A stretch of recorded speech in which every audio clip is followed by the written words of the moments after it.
On today's episode of Bucked Up. You know, like I know I'm different. Everything I do is different. I live a very different lifestyle, you know? It's not normal to be like a full-time podcaster. Very few people in the world are able to do that full-time.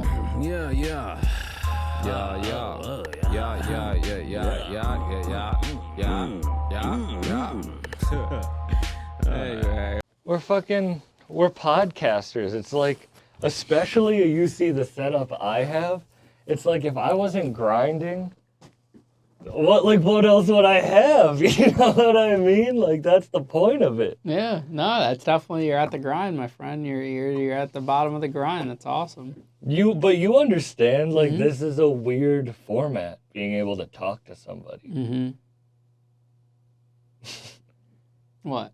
Do you agree, or do you think it's like... No, I mean, it's a whole new world, you know, 2023, going into 2024, it's very different, you know. Who would have thought you can make money on social media and have conversations, literally just talking. My job for a living is to talk to people. Yeah. So it's cool. It's a cool world. Were you talkative growing up? I was always kind of like a shy guy, but I like to be on stage, and I was always a kid that was like nervous. I'm the guy that goes on a roller coaster, even though I'm definitely afraid of it, you know? Mm-hmm. So I think about that with being a stand-up and with being a podcaster, is I was so quiet growing up. So, like, now I want to talk all the time. You're out of your shell now. And now, like, I was unfunny. Like, you know, most comedians were unfunny and they wanted to be funny. Mm-hmm. Like, you probably didn't party, and then you was like, I'm going to throw the craziest party. Even when I was throwing parties, I was never a partier. I was just a marketer and an event planner. You know, I liked organizing. I liked marketing. I did not really like to party. I'm not really a partier, you know. I don't go to clubs now. I'm happy with a night in. That's what I'm happy with. So you see this all as just like, you're just really good at seeing outside of the perspective. I see the bigger picture. Like, I take something, and when we're talking, like, I see the end goal of it before anyone else does. So I'm good at putting the pieces together. You know, I'll put a puzzle together and see that finished product. So I see what this could be, and that's what keeps me going. That's what I run with. And that's what makes you a good interviewer. You're very analytical. I think that, but also, like, just the weirdness to me, you know, like, just like the face, the expressions, the way I ask questions. It's a different point of view than what people are hearing. And also the biggest part about podcasting that most podcasters get wrong is it's letting your guests speak. You don't know how many times, like Nelk Boys and stuff, they're not a podcast. They are and they're not, you know? It's like a show. Everyone's interrupting each other. It's not like a professional interview setting. You know, those guys are famous and they have a great brand and stuff, but I would never put them in the category of like a Jay Shetty or some of the top insightful minds, you know? Like, I'm listening to some of Steiny's questions on his podcast. It's like, what the fuck is he doing? So it's just like things like that, you know? But they have a great brand, they have their thing, and everyone has like their market. But that's what makes shows like mine stand out, because I'm not interrupting my guest. When my guest is coming, you ask a question, you let them finish. And once you do that, you kind of get a rhythm and you figure it out. But isn't there a difference between interviews and podcasts? No, I think it's the same thing, you know? I think like a podcast is like a TV show. I don't know. I think like a podcast is like sitting down, talking to someone, asking good questions, having that conversation, but not like interrupting them, you know? Like it's an interview, you know? I see your point, but I think people break their shell more when you have a conversation with them. Yeah, I just think there's a different way. I mean, it's hard. Like, if the average person starts a podcast, the world's going to say, don't quit your day job, because the market's flooded with that. What the world isn't flooded with is good interviews. That's why interviews stand out. So, like, if I had a co-host and just made everything about me, that wouldn't last for that long, and it'd be very hard to stand out. How many times are people going to listen to someone's podcast talking about their weekend, talking about this, talking about that? Eventually, they're going to realize these people are not giving them any benefit. Whereas a show where you're interviewing someone, you're interviewing different people. It's the same reason why you're not a solo podcast. You just drove 4 hours to come interview someone. It's the same thing, you know? I agree if you're trying to look at it from a marketing standpoint. But I look at my podcast as a way to help my stand-up. Yeah, so that's your individual goal, you know. But if you're looking at it from a business perspective, it's not sustainable in that space, you know, unless you already have a brand or you have something to coincide with it, like comedy. But if you're just sitting at home, you just graduated college, and you're like, I'm going to start a podcast and talk to my friend about whatever, who's tuning into that unless you have something to say and some value to bring to it? And we're not talking about you that already has a brand. We're talking about the average person that starts a podcast. No, I know, but I'm going to play devil's advocate in that because I hope people are listening to this and hearing what you're saying. Mm-hmm. Because, see, we're having a conversation and you're giving really helpful information to people that need to hear it. But you might be able to have a conversation with someone who no one really wants to have a conversation with because you have a way to tap in with them. It's still an interview, though. It's, you know, an interview is a conversation, is what I'm getting at. It's not like question, answer, question, answer. You have to have, that's what makes a good interviewer.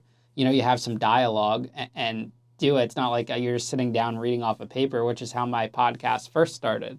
And I had to adapt quickly, otherwise it wouldn't have worked out. Do you not like telling your story anymore? Is that kind of like... I mean, yeah, everyone's heard it, you know, like I'm burnt out from it. Because how many times can you say the same thing, you know? Like I won't do Zoom interviews anymore with people. It's just, for me, there's no benefit of like saying the same thing that's already out there, you know? Unless it's like a giant platform or something that makes sense to do. But, you know, a lot of the times you do a podcast and they're like, so...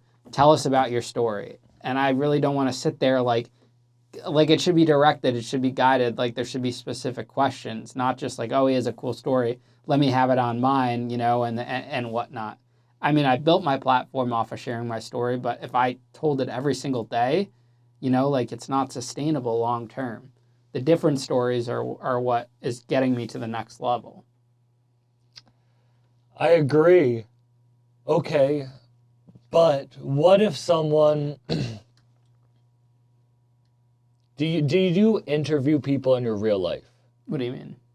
Like if you're going to have a conversation with someone, are you just going to keep asking them questions? Or are you going to want to interject your feelings into that? I mean, I'll interject feelings, but like most of the time if I'm getting to know someone, you know, like a lot of times I'm asking questions because most of the time people know a lot about me going into it because they can look stuff up. You mind putting your microphone like on your t-shirt maybe? Right here? Yeah, just like that.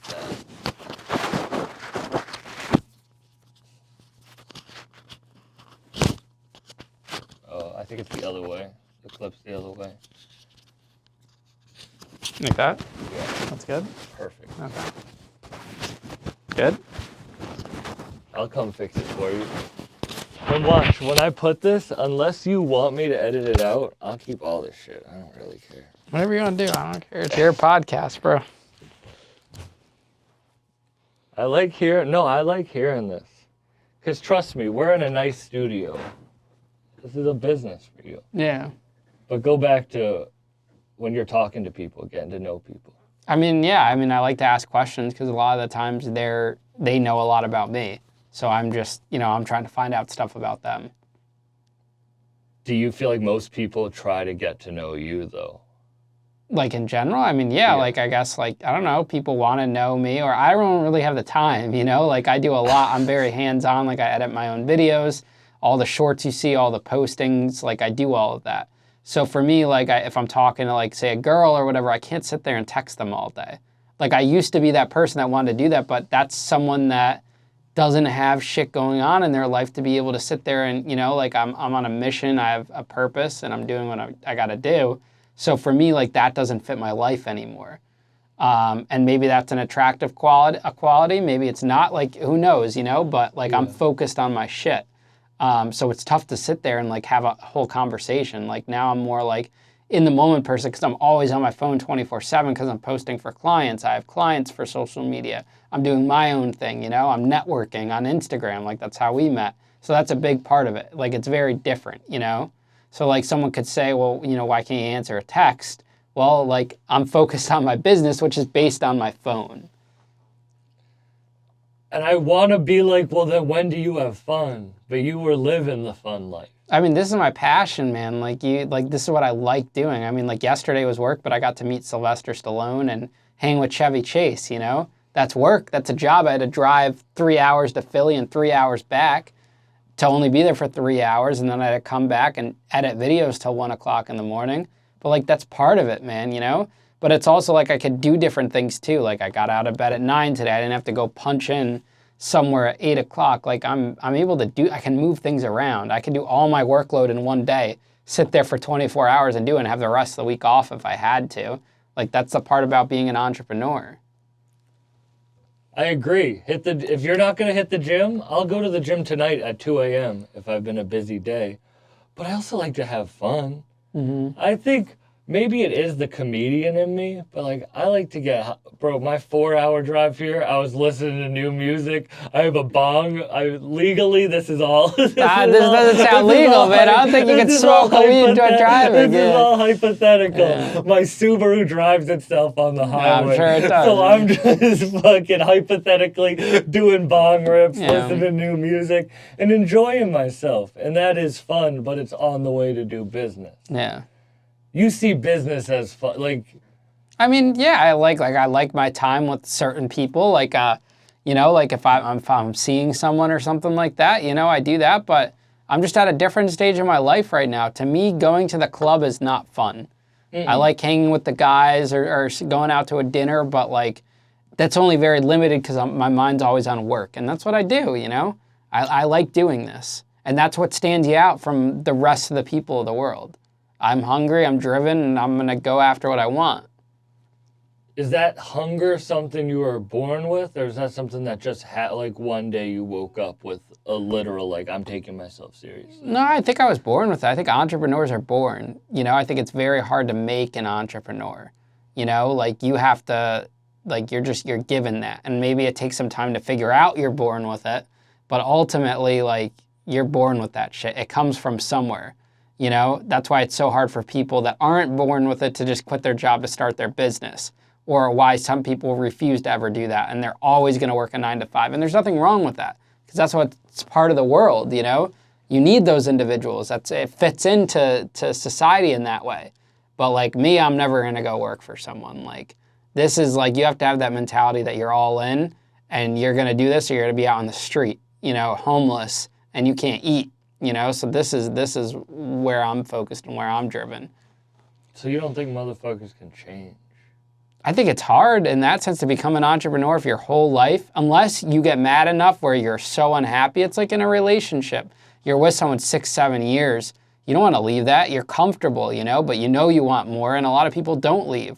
But it's always that one stance where you're like, you know, I'm ready to fucking leave. And when you stand up for yourself and you're out of that, then it's a whole different ball game.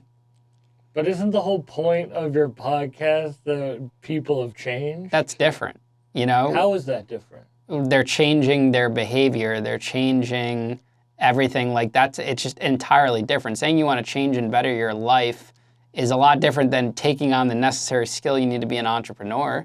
And a lot of those people were entrepreneurs. If they're going and starting their own business, like being influencers and stuff, they were entrepreneurs in one sense because they were drug dealers, or they had some sense of business of crime that related to business. So it's not like they're changing in that sense, you know? They're changing their mentality, but what they were physically born with in them was always there. It just needed to be redirected. I think it's more about redirection than ultimately changing who someone is.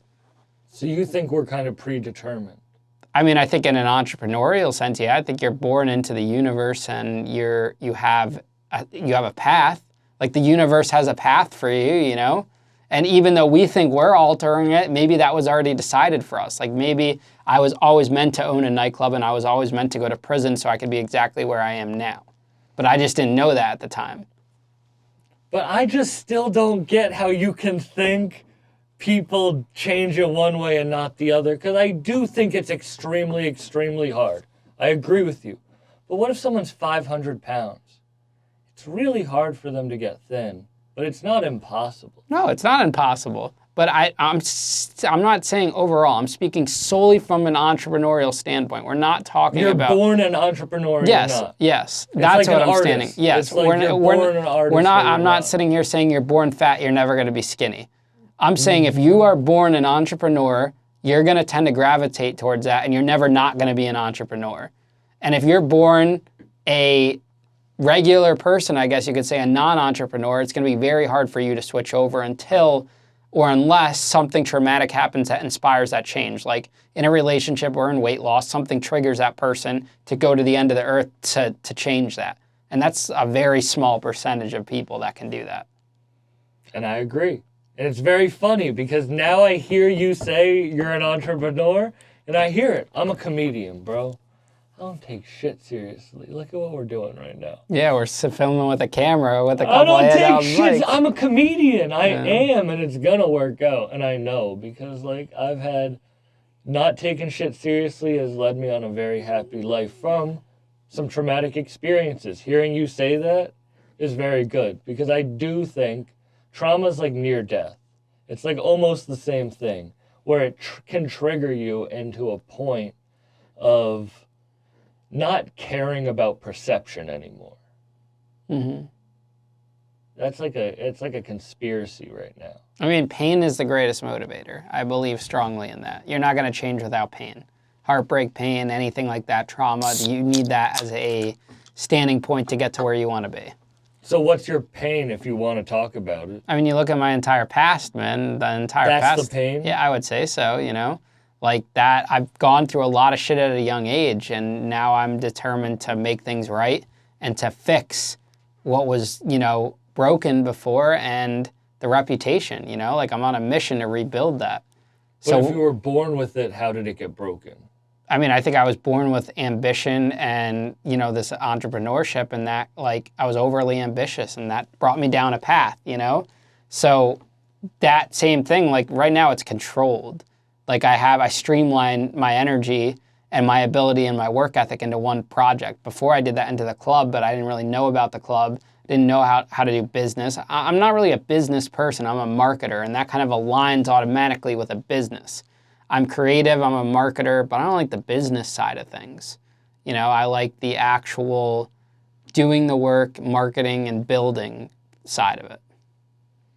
And you're addicted.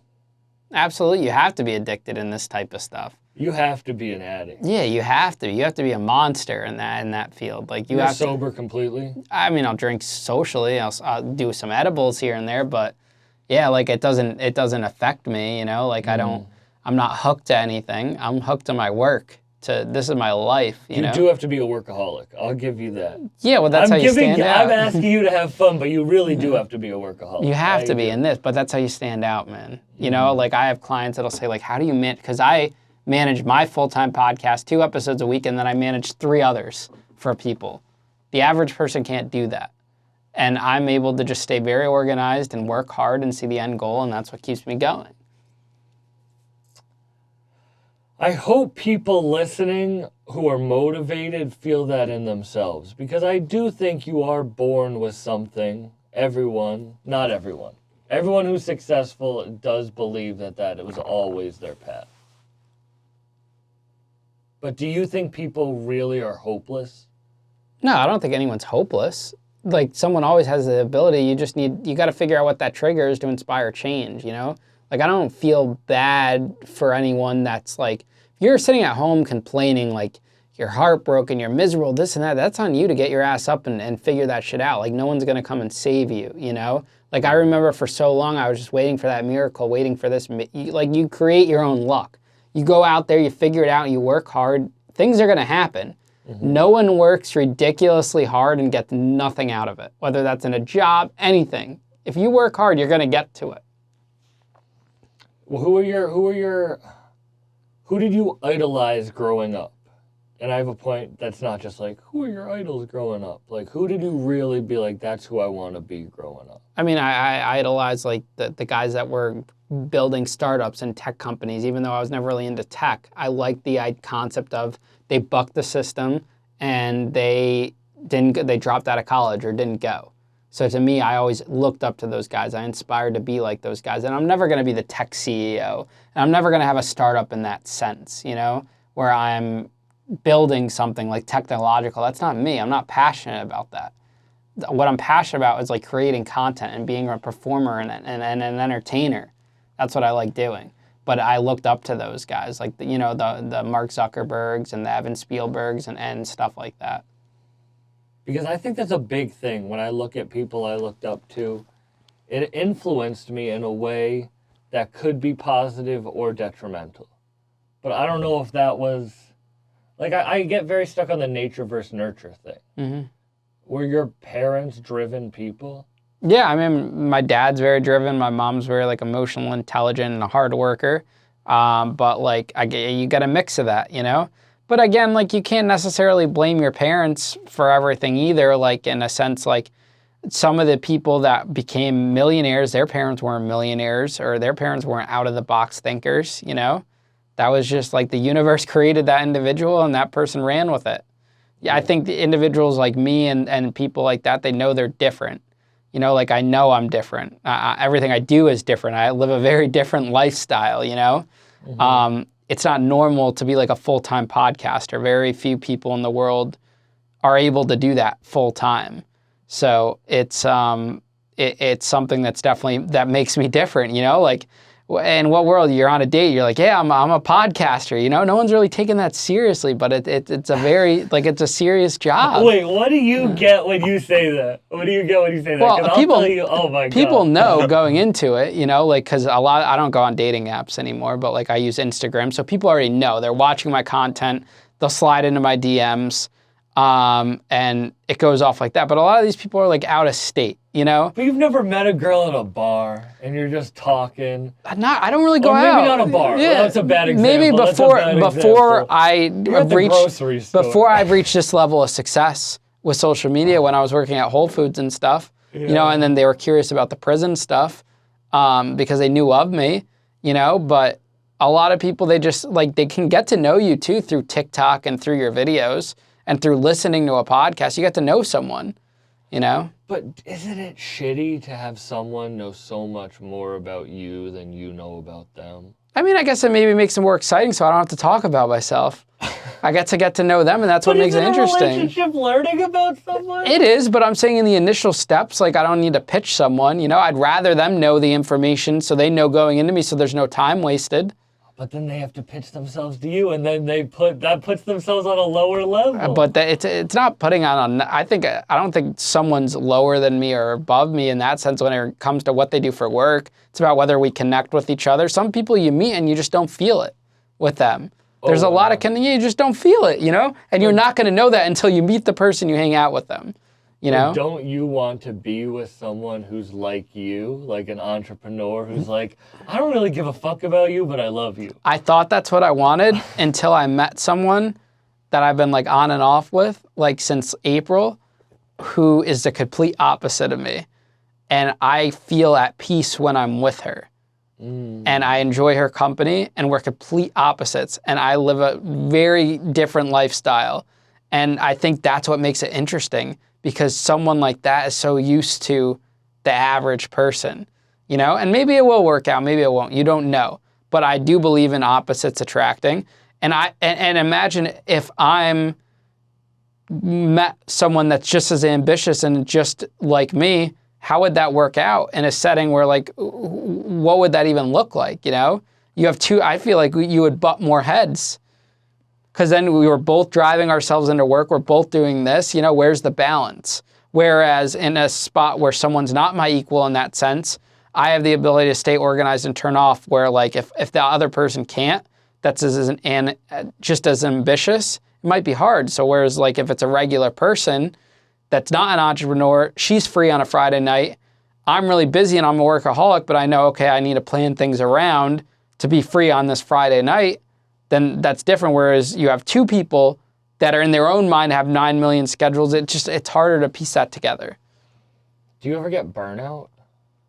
I mean, a little bit, but not like, I don't get burnout with my show in general, because I love that. You know, I love that podcast. Maybe I feel a little burnt out with other shows, but it's also, like, bad quality too. Like, I get bored. Like, if I don't see a result, like, if I'm editing, like, a podcast for someone where it's just, like, the show sucks, like, it's just the quality sucks, this and that, I'll get burnt out of that very quickly.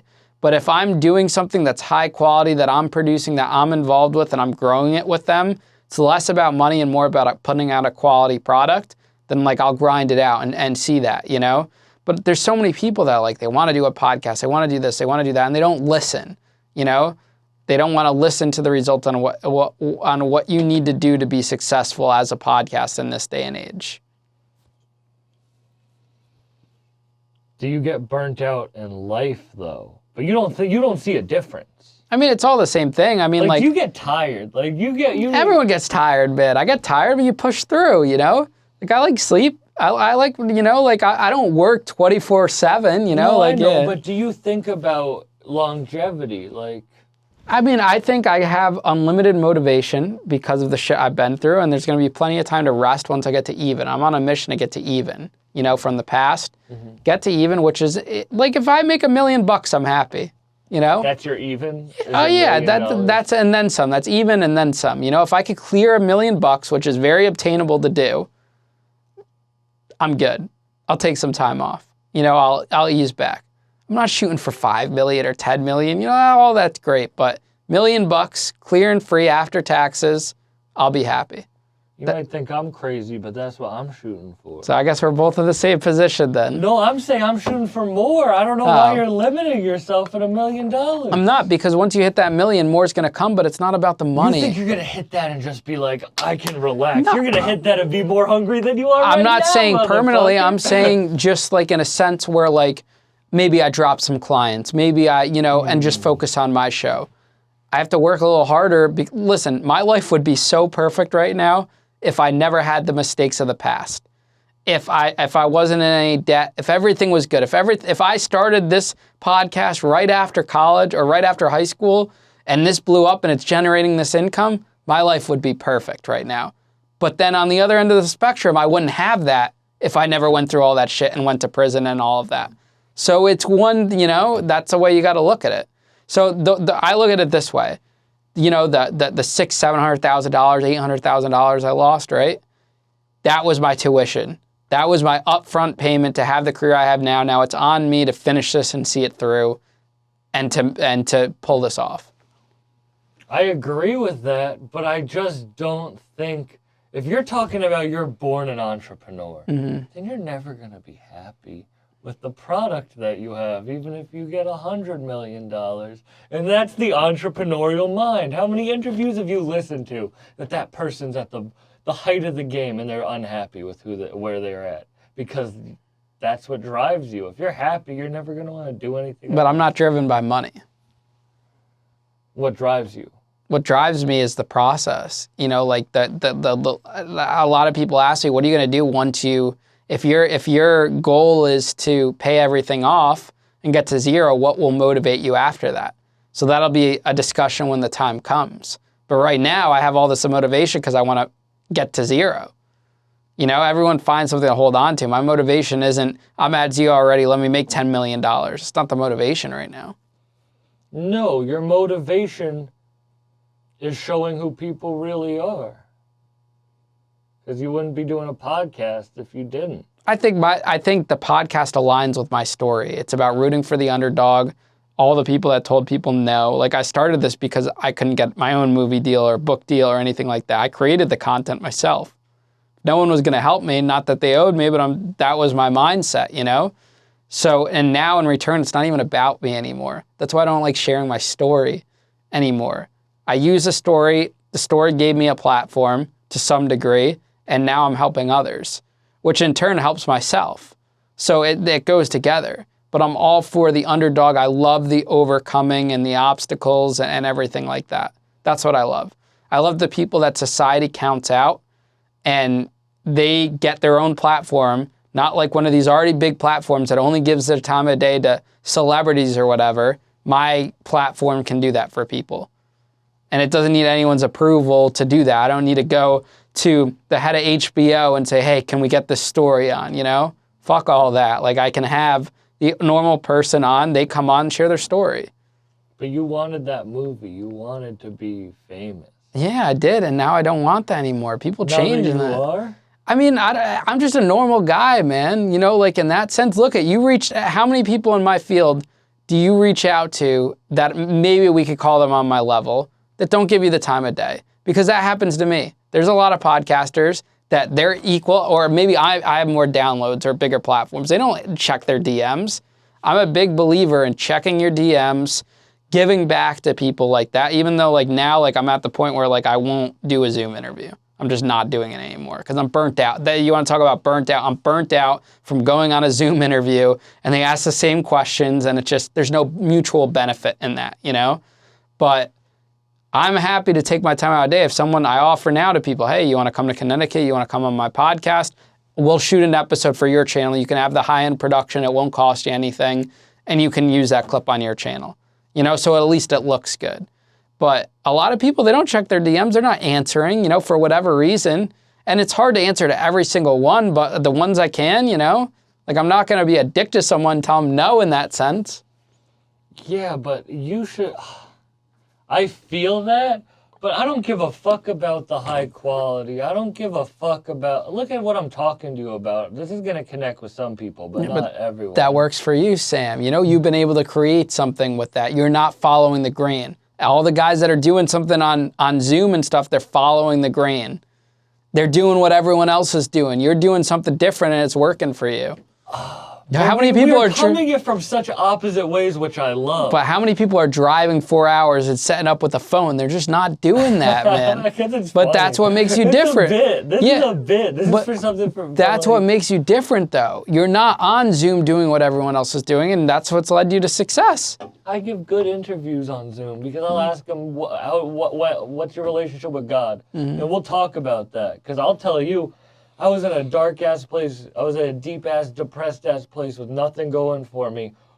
I was broken up with right before COVID, and then COVID hit, and I lost comedy, and I lost everything. And this is how dumb my life is. I did a DMT ceremony, and that shit made me start this podcast, and it's now my full-time job. That's like, awesome, shit's man. Silly, yeah. But I love hearing like the other ways of it. I'm also not gonna compare it, but like you see shit so analytically. I'm so like, go by the energy and the feeling, bro. But you also are very successful. You can look at our numbers. You're very successful. But I'm happy to hear that you're happy too. Because I think people, maybe their story can change, but people are who they are. And you have to figure out who you are. And most people are too lazy to figure out who they are. And fucking... just take a step back, and I hate myself that I found through psychedelics because it's dumb as hell, because that's every white dude who has a podcast. You know what I mean? It's the Joe Rogan journey. But, like, you found it through going through serious trauma. But you found out who you really were. Exactly. I know who I am, and I believe in that, and that's what I do. Like, I'm not trying to be someone I'm not at this point in it, you know? Yeah. And that's something I struggled with for a long time. And now I know who I am, and I'm doing this, you know? And I like my alone time, and I like doing my thing, and I like working, you know? This is who I am. This is what I do. Your gamble paid off. I mean, not yet, but it's on the right track. Okay, all right. I gotta tune some things up. I got a plan, you know? And it's gonna get to where I need it to get to. Da Vinci has a painting that sold for $450 million. It's the most expensive painting to ever be sold. His family's not getting that. He doesn't know that he has the most expensive painting ever. He doesn't know any of that.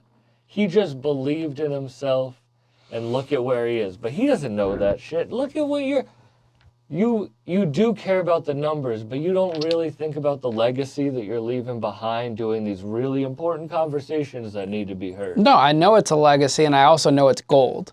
Like, what I've been able to create in the amount of time that I've been able to do it, that means something. Like, I came out of nowhere. Like, I caught it by storm, you know? Like, there's very few people in this world that could put on nearly 200,000 YouTube subscribers in 11 months. And I understand that. And I know how hard it is to build audio downloads, to have 130,000 listeners a month. Like, I know it takes people years to do that. And I've done it in a matter of months. And I get that. And that's how I know there's something special with it. You know? Like, that's my baby right there. With it or with you? I mean, who knows? Maybe it's the platform itself. Maybe it's less about me, or maybe the two things, you take the content and you take me, you know? But I'm not, I mean, I know in the sense where like if you replace me on the show, it wouldn't work as much because people listen to me, people like me, they like the authenticity. People like that I'm able to say open and honestly about what happened in prison, that I'm able to do certain things and it's not the same thug shit that some other creators do. And no hate to them, because everyone has their market and stuff. But it just gives it a different point of view. It's like rappers or singers or look at Jelly Roll. He's a great example. That's someone that put a new spin on something that was already out there and it worked for him. Look at Matt Rife. You know, he's another example. There's millions of comedians out there. And he kept pushing. He did that thing, and everyone has that way to stand out. So I think it's, you know, it's just a mixture of everything. Would you be happier if you got that movie deal? Not anymore. I don't care about that anymore. Like, would it be cool? Yeah, cool, man. It'll help me. Would you give it all up for that $1 million movie deal? I wouldn't trade it. Like, I'm not gonna, because that's a one-time thing.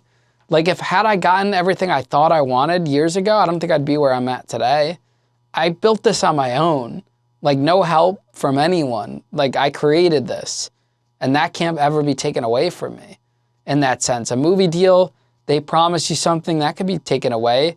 I mean, look at the Anna Delveys of Billy McFarland's. Their social media was all built off of another platform.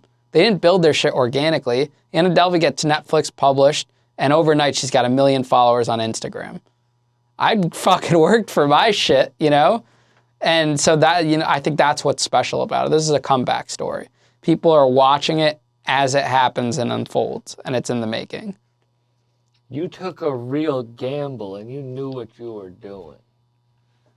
I mean, like, not to call you out, because that's not what I'm doing. I don't mean to do that. But, like, it's working out for you, and you knew, because you knew that whatever happened, it would work out for you. I believe wholeheartedly in that the universe has a plan, and that, like, every time I went wrong in my life is because I put what needed to be done onto other people. And when you realize that you can only really count on yourself and that you can get yourself to where you need to be, then there's not going to be many issues because you're responsible for that. You take accountability for that, you know? Yeah. I'm in control. I'm not banking on someone else to show up for a podcast. You know, that's why I'm always staying ahead. That's why I'm on point with everything. Like, I don't let my business ultimately get put in the hands of other people. It's on me. That's why I don't care who answers my DMs or not. I'm very happy you did. This is a dope conversation. I hope people listening to this, like, get something from this. And I'm really happy we got to meet because you are very inspiring. But at the end of the day, I don't really care about that because I believe in myself so much. You wouldn't put out 2 episodes a week if it weren't for you. Exactly. You don't give a fuck about the guests in the same way I don't give a fuck about the guests. I love whoever I'm sitting down with, but it's my platform. Yeah, I mean, like, it's not the guests that are driven me to do 2 episodes. I do put 2 episodes out for me because that's what builds the platform and that's what stands me out. But it's not the questions you ask, it's who you are. I think it's a mixture of both, though. I think I come up with good questions. You know, I think it's a package deal. You can't say one thing contributes to it than the other. I just think everything shaped together folds the perfect formula for what I've been able to do. And I have a formula, I have a system, and I stick by that. And I don't differ from that. You don't fix what's not broken. So I just stay consistent. I think consistency is the #1 thing. Consistency and never giving up. Consistency in relationships, in the gym, in business. If you are consistent, you are going to win, no matter what. I agree. And it's really tough to not let emotions get in the way. Yeah, but sometimes emotions are in it, or, you know, it's tough. It really is, you know? You seem like you have a good handle on emotions. I mean, I am fueled by my emotions. You know, how I feel is how I, you know, that energy is put into that, you know? But you don't really pop. Like, I've gotten cooler in my days. Like, before, I used to be very emotional in my decisions. Now I'm not, because if I'm feeling out of place emotionally, all right, focus back in on work and that kind of, you have to have a purpose, you know? Got to have something to put it in, that energy into. Because it's very easy to get depressed and to fall into a bad spot, a bad headspace. You got to have something to rope you back in. the working out. Yeah. That's so funny. Your shit is I'm just not aggressive enough for boxing. I really want to do it, but I think I'm just like You never know until you try, man. I like running. So, I'm 6'4", 265, and Yeah. I run 3 miles 5 days a week. That's awesome, man. I love running, and I never thought I would like it. Yeah. It was something that I was like, I used to tell myself, I was one of those kids that'd be like, I can't run. And I feel like that is the reason I started running. Yeah. Is that how you feel about boxing? I mean, it just boxing aligns with my brand, you know, like that underdog, you know, like the working hard. I like the process. It's not about the fighting. I just want to be in a spot where I can protect myself, and that it's just like it's another underdog story, man. But it aligns with your brand, not you. No, it aligns. I mean, I am my brand, you know. It all coincides with falling down in life and getting back up. You fall down the ring, you fall down in life, whatever you fall down and you get back up. So that all aligns together. Were you a fighter growing up? Not in that sense. I was always a kid that got bullied, you know. But I have heart. You know, I'm a fighter mentally. I've always been a mental fighter. You ever get your ass beat or anything? Of course, everyone does, man. You get bullied, you get your ass beat. I think you I'm big. I might be goofy, but no one fucked with me. I've been you're big a big my guy, whole yeah. life. Yeah. People might say shit to me. That might be why I'm really good at roasting. But no one ever tried to fight me because I was big. Yeah. Is that the boxing? You're like, you know what? It is what it is. It's how you carry yourself too, you know? Yeah. I like to draw lines from my past to now. That's awesome, man. Do you? Not really. I don't really look at I'm not focused on the past. I'm focused on the present and the future. You think about it, you use it as a motivator, but also directly because of what you went through led to you to where you are now. Absolutely. But you don't ever look back at like things maybe from your childhood and be like, damn, that's why I am the way I am now. So then you can use that to maybe change it or be your best self. Yeah, sometimes if I'm doing an interview or people help correlate that, you know, but it's not, you know, I can't sit here and dwell on that every day. That's just how brains work differently. Yeah. Everyone's different, man. Everyone's built different. It's dope. It's dope because I wish I wasn't so bogged down. But I also feel like it gives character. But you lived through life already. It's like you prestiged in Call of Duty, and not in a way to look up at it, but like you really did go through what probably everyone in life's biggest fear is. Yeah. Death or going to, you know what I mean? People are, but that's why so many people are interested in it, you know? But it's not like a TV show. It's not like... No, it's not. It's very much different. You really did go through that, but were you this person then? Or is this something that you've developed as who you are right now? I mean, maybe I was always that person and it just had to come out by doing this, you know? How did you handle your emotions? You said you used to be more emotional. I mean, I would make emotional decisions, you know? Like now you learn to take a step back if someone sends you a text you don't like, or, you know, sometimes staying silent and ignoring is the best result. You don't have to answer to everything because it just adds more fuel. You just work up. You're wasting energy. Take a step back, you know? You don't answer. That's literally the best thing. You don't engage with it, you know? Someone doesn't want to talk to you, you know, or someone's not making an effort or anything like that. Just who cares? What is sending that text going to do to solve it if they're not already doing that? You know, yeah, you put some effort in. You have to put effort in. Like if you want to pursue something, you got to try. But if it's not aligning or you're not feeling that reciprocated or whatever, what are you going to get yourself worked up about? You know? So before I was always the one chasing and doing all of that, you know? So now it's a lot different. I'll ask you my Zoom question. What's your relationship with God? I believe in God, you know, like I believe in a higher being, and I believe I'm a very spiritual person, and I believe in like things happening for a reason in the universe and all that. That's pretty much it, you know. I believe everything happens for a reason. We all have a person and a path. Why? I guess that's just how the world was created. Did you always feel that way, or did you find it later? I think I always believed in that. You know, I was very like a quotesy spiritual type person. I love a good quote. Like a good bumper sticker? No, like a good Instagram quote, or I love my whole TikTok For You page is motivational clips and speeches. I love that shit, man. That keeps me going. That is a good thing about podcast, it's really good. I don't care. It ruined, no one's going to be quoted anymore. No one can be quoted. It's all going to be video sentence. Clips, yeah. Yeah. I love that, though. You see it. 7 people said it and all went viral for the same thing. And TikTok created that. It's awesome. Yeah. It's like the word stan, you know, from Eminem's song is now in the dictionary. That's awesome. And people hundreds of years from now are going to use that word and have no idea that it came from fucking Eminem. Yeah. Imagine if you created a word. I guess so that's got to be the next challenge, right? Creating a word. Did you ever read that book Frindle in school where the kid called pencils Frindles or some shit? What did you want to do when you were a kid? Like what every kid wanted to do, be a firefighter, be a police officer, an FBI agent, anything like that, you know? You didn't want to be an entrepreneur. You don't want to be no one says they want to be an entrepreneur at that age, you know? Like I was doing entrepreneur things like the candy stores or the lemonade stands, things like that. But I didn't say, I want to be an entrepreneur, you know? I wanted to be a comedian. It's so funny because like I believe in myself now, I believe in myself then. And maybe it's a little bit of delusion, but it did become my full-time job at whatever scale it is. But it is funny because you say you're born this way, but you found it.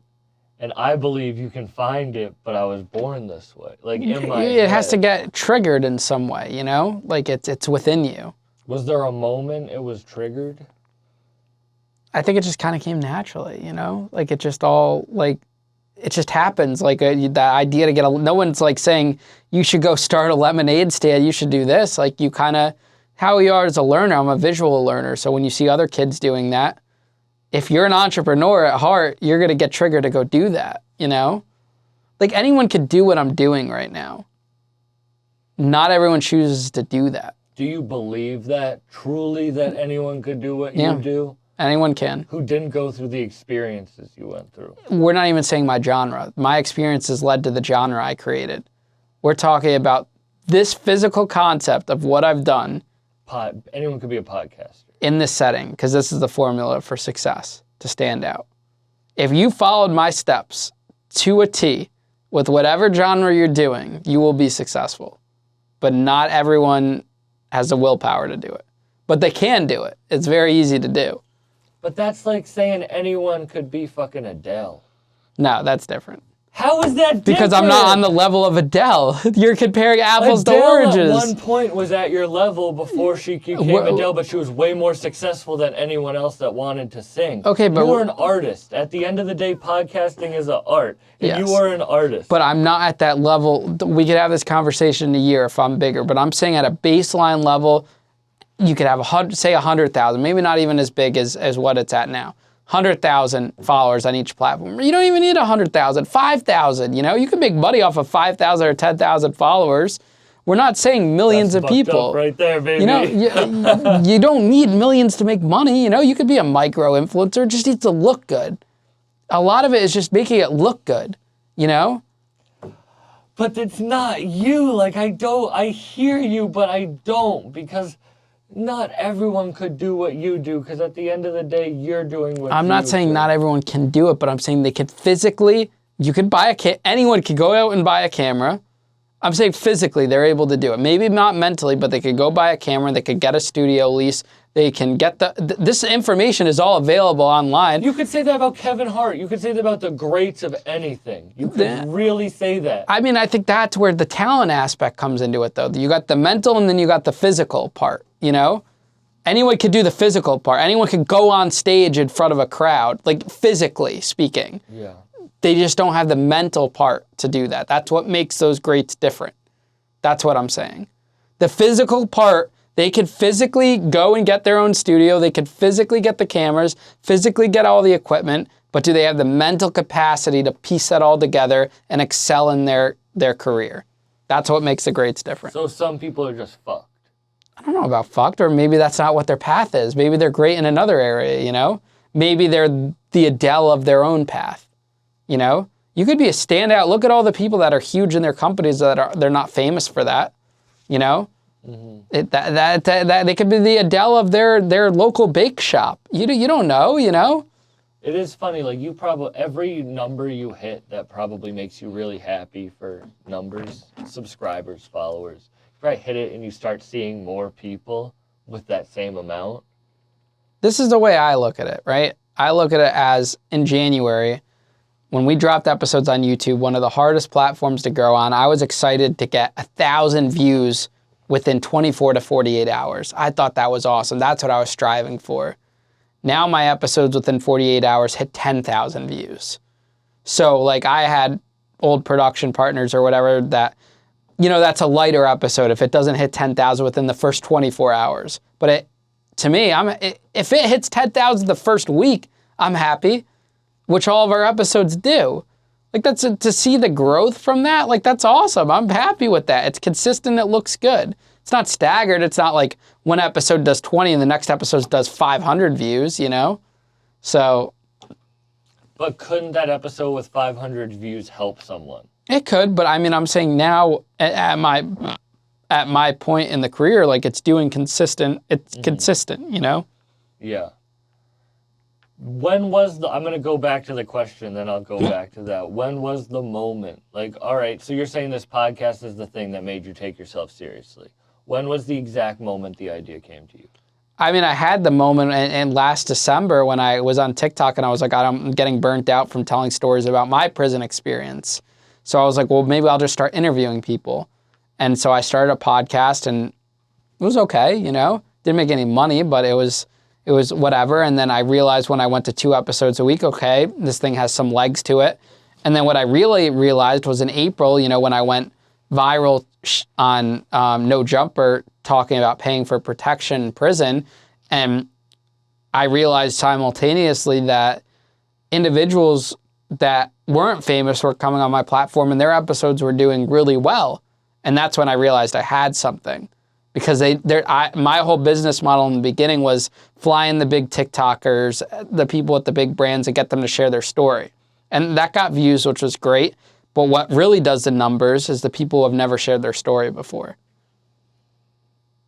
That's so funny. But you were mad. You were mad that you weren't getting the shit that you wanted to see. I wasn't mad. I was just like, it was taking a while, you know? But it was brand new, you know? Like, I didn't know. I knew nothing about the podcast world. I didn't know what we need to be at. I didn't know if you need 10,000 downloads per episode or what you need. I didn't know. I'd never done it before, you know? You weren't listening to interviews. I was listening to interviews, but they don't say like exactly no one talks about their numbers openly. You know, no one's really out there talking, and you get information online, you know, but it's vague. Like online says you're in the top 1% of podcasts if you get, you know, 2,500 downloads or whatever per episode. But that just goes to show how hard it is in the industry, you know? But who cares about that? I mean, you got to look at it from a business standpoint. That's why it's important, you know? You need a certain amount of downloads to get the advertisers to fund your operation, you know? I agree. Or you can be niche.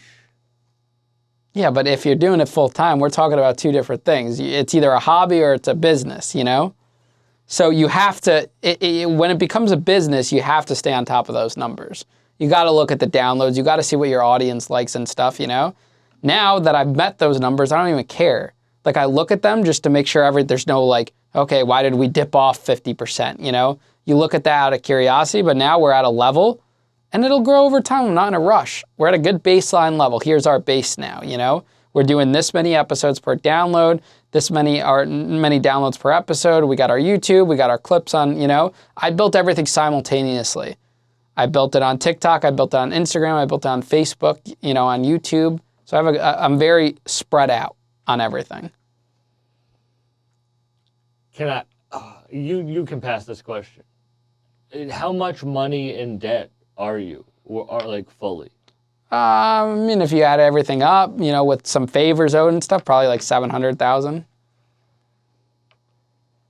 700,000 would put me to 0. You can always negotiate shit down too, you know?